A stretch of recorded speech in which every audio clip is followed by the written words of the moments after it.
Apa, May luha eh.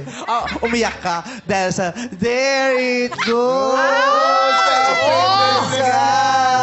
Ano ba talaga yung misteryo sa likod ng pagluha ni Kim?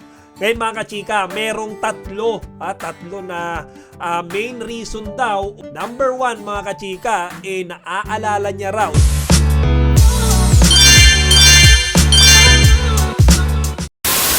Magandang araw mga kachika. Rigel po ulit ang inyong Chika Patrol. Bago tayo magsimula mga kachika, inaanyayahan ko muna kayong mag-subscribe dito sa ating munting channel para palagi kayong updated sa mga latest at nagtitrending na mga showbiz balita sa buhay natin mga kachika. Hindi talaga natin maiwasan ang maging emosyonal kapag may naaalala tayong malungkot o hindi maganda sa ating nakaraan. Lalo na kapag sinabayan pa yan ang kantang ito. There it goes, up in the sky. Mga kachika, kasi nangyari yan kahapon, isang ordinaryong araw lamang sa It's Showtime family. Pero nakita at napansin ni Meme Vice ang kalungkutan ni Kim Chiu.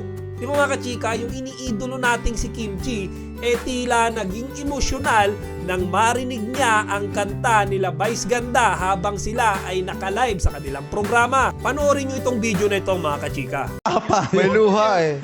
umiyak ka dahil sa There It Goes!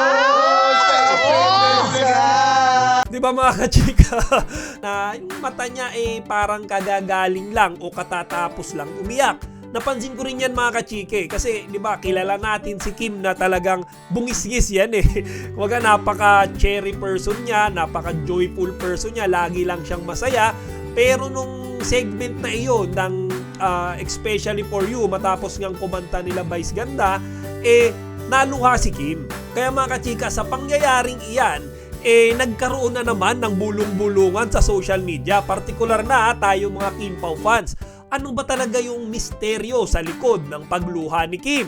Ngayon mga kachika, merong tatlo na main reason daw, or alam niyo yun, mga haka-haka ng mga netizens sa social media.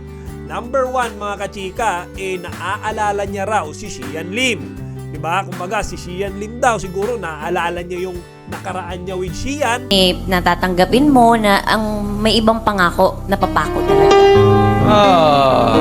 But it's for you to find out. Life goes on. Everything happens for a reason. Accept defeat. Or yung mga kalokohan, yung panggagamit, panluloko na ginawa sa kanya ni Xian Lim. Diba mga kachika? Pangalawa, naiisip daw ni Kim Chiu si Paolo Abilino. Mga kachika, posible daw kasi na namimiss ni Kimi etong kanyang love interest, yung kanyang ka-love team or possible na boyfriend sa totoong buhay habang napapakinggan niya yung niyang kanta nila Vice. At pangatlo mga kachika ay posible daw na tears of joy lang yan. Baga mga kachika, masaya lang daw si Kim Chiu na naluluha siya sa galak, sa saya dahil nga sa dami ng blessings na dumarating sa kanya. Di ba mga kachika, dahil napakabait ni Kim, di ba maraming endorsement. Tapos mga kachika, napakaswerte niya pa sa kanyang love life. Ano ba? Grabe naman, ang pakadira. Ako mga kachika, personally hindi ko din talaga masabi kung ano ba yung iniisip ni Kim nung mga oras na iyan. Kaya hihingin ko ang inyong mga opinyon. Sa tingin nyo mga kachika, ano kaya ang iniisip ni Kim kaya siya naiyak nung mga oras na yan matapos niyang mapakinggan yung kantang iyan? Sa tingin nyo mga kachika, hihintayin ko ang inyong mga opinyon dito sa comment section para mapag-usapan natin. Chika Patrol signing out! Kachika, huwag niyong kalimutan mag-like, comment, and subscribe. Para sa iba pang mga celebrity news, i-click lamang ang mga videos na ito.